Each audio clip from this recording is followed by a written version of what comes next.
এই মূর্তিটি দেখে আপনাদের মনে হতেই পারে এই বিচিত্র এবং অশ্লীল মূর্তিটি কার। এবার এই মূর্তিটা একবার দেখুন।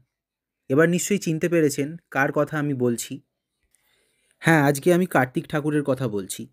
কার্তিক ঠাকুরের একটি স্বতন্ত্র তান্ত্রিক রূপ রয়েছে, যা প্রচলিত কুমার রূপ থেকে অনেক আলাদা।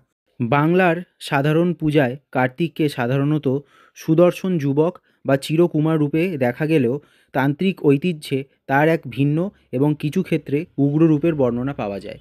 তান্ত্রিক কার্তিক সরানন এবং তার দুই শক্তি বা স্ত্রী দেবসেনা ও বল্লী তার সঙ্গে অবস্থান করেন, যা এই ছবিতে দেখা মূর্তির মতনই।